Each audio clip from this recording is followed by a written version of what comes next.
주기도록 기도하심으로 2월 23일 수요일 아침 예배를 시작합니다. 하늘에 계신 우리 아버지, 아버지의 이름을 거룩하게 하시며 아버지의 나라가 오게 하시며 아버지의 뜻이 하늘에서와 같이 땅에서도 이루어지게 하소서. 오늘 우리에게 일용할 양식을 주시고 우리가 우리에게 잘못한 사람을 용서해 준 것 같이 우리 죄를 용서해 주시고 우리를 시험에 빠지지 않게 하시고 악에서 구하소서. 나라와 권능과 영광이 영원히 아버지의 것입니다. 아멘.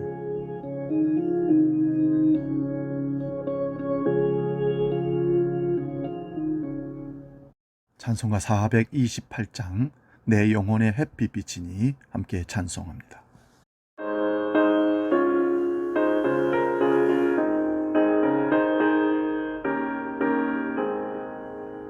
내 영혼의 햇빛이니 주 영광 찬란해. 이 세상 어떤 빛보다 이 빛 더 빛나네. 주의 영광 빛는 광채 내게 비춰 주시옵소서.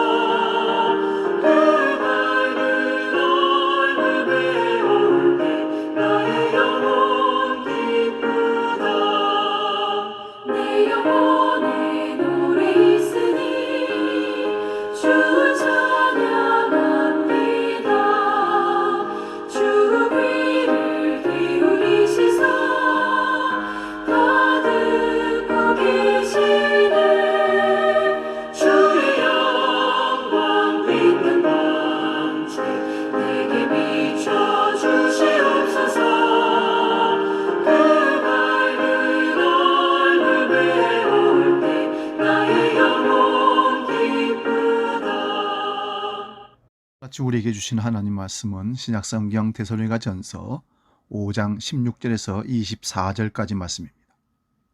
신약성경 333면에 있습니다.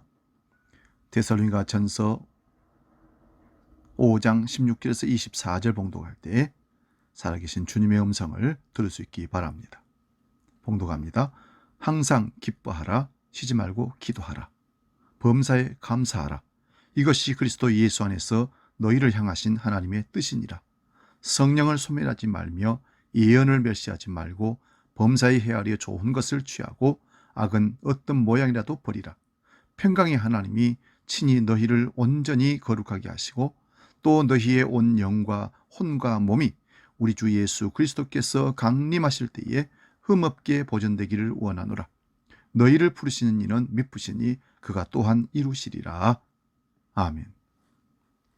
오늘 봉독한 말씀으로 건강한 신앙인의 삶, 이런 제목으로 말씀의 은혜를 나눕니다. 데살로니가전서 5장 16절에서 18절 말씀, 우리가 너무 잘 아는 말씀입니다. 이 말씀에서는 삼행을 강조하고 있습니다. 말씀은 간단하지만 실천은 굉장히 어려운 말씀이 바로 이 말씀입니다. 그냥 기뻐하라, 기도하라, 감사하라고 했으면 괜찮은데 말씀 앞에 한결같이 어려운 조건들이 붙어 있습니다. 기뻐하되 항상 기뻐하라고 합니다. 기도하되 쉬지 말고 기도하라고 합니다. 감사를 하되 범사의 모든 일에 감사하라고 합니다. 그렇게 조건이 붙어 있으니까 실천하기가 정말 힘들고 어려운 말씀이라는 겁니다. 그러나 실천하려고 노력하면 우리 신앙의 길이는 놀랍도록 깊어질 수 있습니다. 먼저 우리는 항상 기뻐해야 합니다. 이 말은 기쁘지 않을 때도 기뻐하라는 말씀입니다. 그래서 이 말씀은 믿음이 성숙하지 못하면 실천할 수 없는 어려운 말씀이 됩니다. 그리고 우리는 쉬지 말고 기도해야 합니다. 기도는 특정한 시간에만 하는 것이 아니라 무시로 언제든지 기도를 해야 한다는 것입니다. 그리고 영적으로 항상 긴장하고 살라는 말씀이기도 합니다. 기도하지 않고 방심하면 적이 쳐들어옵니다. 그리고 우리는 범사에 감사해야 합니다. 비참한 일을 당해도 감사하라는 말입니다. 그리고 이어지는 19절에서 22절의 말씀은 삼불의 신앙을 명칭으로 붙여놓았습니다. 23절 말씀은 사도 바울이 우리 영육간에 건강하기를 원하는 말씀인데 하나님께서 우리를 그렇게 만들어 가실 것이라고 확신을 하고 있습니다. 이 말씀에는 우리의 신앙이 건강해지기를 원하는 사도 바울의 음성이 담겨 있습니다. 이 시간에는 건강한 신앙이 되기 위해서 필요한 구체적인 태도 몇 가지를 생각해 보도록 하겠습니다. 먼저는 자신의 가치에 대한 확신을 가져야 됩니다. 사람의 가치는 소유와 용모에 달려있지 않습니다. 그가 얼마나 쓰임 받느냐에 따라 결정됩니다. 사람은 밥 먹고 사는 것이 아닙니다. 보람을 먹고 사는 것이죠. 그래서 나의 행복이 나에게 있지 않습니다. 다른 사람이 나를 필요로 할 때, 내 가치를 인정해 줄 때 진정한 행복을 느끼게 된다는 것입니다.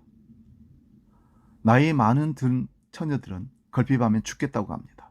그러나 일단 결혼해서 아이를 낳으면 그런 소리는 어디로 갔는지 사라져 버립니다. 왜 그럴까요? 이유는 간단합니다. 비록 세상에 사람이 많지만 자기가 낳은 아이에게 있어서 가장 소중하고 절대적으로 필요한 존재가 나라는 사실, 자기밖에 없기 때문에 그것을 그렇게 인정한다는 말씀입니다. 누구든 한 사람이라도 진정 나를 필요로 한 사람이 있다면 그것은 내가 살아야 할 충분한 이유가 되는 것입니다. 내 눈에는 내가 부족하고 불필요한 존재일지라도 내가 누군가에게는 꼭 필요한 존재일 수 있습니다. 그런데 분명히 알아야 할 사실이 있습니다. 내가 아무 쓸모없는 존재라고 스스로 생각하는 순간, 내가 고개를 떨구고 있는 그 순간에도 나를 꼭 필요한 존재가 있다는 사실을 잊지 말라는 말씀입니다. 그분은 바로 우리를 사랑하시고 구원하신 하나님이십니다. 나는 내 마음대로 우연히 이 땅에 있는 것이 아닙니다. 하나님의 필요에 따라 이 땅에 있게 하신 것입니다. 그리고 자신의 가치에 대해 항상 확신을 가지고 살 수 있기를 바랍니다. 두 번째는요, 미래의 소망을 가져야 합니다. 기다림의 철학, 이런 말 들어보셨죠? 이것이 필요합니다. 기다림이 없이 가치 있는 일이 이루어지는 그런 경우는 없습니다. 한 여인이 결혼 생활 10년 만에 이혼했습니다. 자신의 생활이 더 이상 견딜 수 없기 때문이라고 했습니다. 남편의 사랑이 식어지는 것 같더니 어느 날부터 전화 한 통 없이 밤늦게 들어오기 시작했습니다. 그래도 그 부인은 정성껏 남편을 위해서 저녁을 준비하는데 그런 수고가 소용이 없었습니다. 마침내 남편 기다리기에 지쳤습니다. 그래서 합의 이혼하고 이제는 혼자 살게 되었답니다. 그러나 참으로 이상했습니다. 저녁마다 마음이 허전합니다. 마치 누군가가 꼭 올 것 같은 느낌이 있었다는 겁니다. 그처럼 자기도 모르게 누군가를 기다리고 있는 자신의 모습을 발견하고 이런 혼잣말을 합니다. 그래도 기다릴 사람이 있을 때가 좋았어. 그래서 못된 남편일지라도 없는 것보다 있는 것이 형편이 낫다고 말합니다. 어려울 때 부족한 것을 메꾸어 가려는 선택을 해야 하지, 부족하기 때문에 깨닫는 선택을 해서는 안 됩니다. 자기의 현재 모습이 부족하지 않은 경우가 어디 있습니까? 그런 상황에서 부족하다고 다 그 관계를 깨버리면 남을 관계가 하나도 없을 겁니다. 그러므로 현재의 모습에 대해 너무 실망하지 말아야 합니다. 그리스도인은 미래를 즐길 수 있어야 합니다.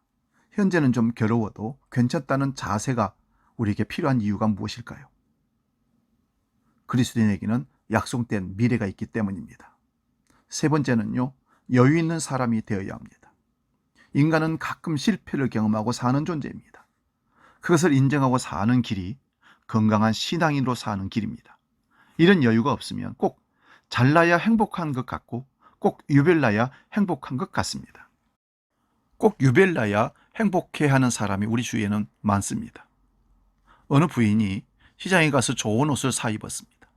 색상이나 디자인이 특이했습니다. 입고 나갈 때마다 친구들이 칭찬을 했습니다. 기분이 참 좋았습니다. 그런데 며칠 후에 보니 친구가 같은 옷을 입습니다.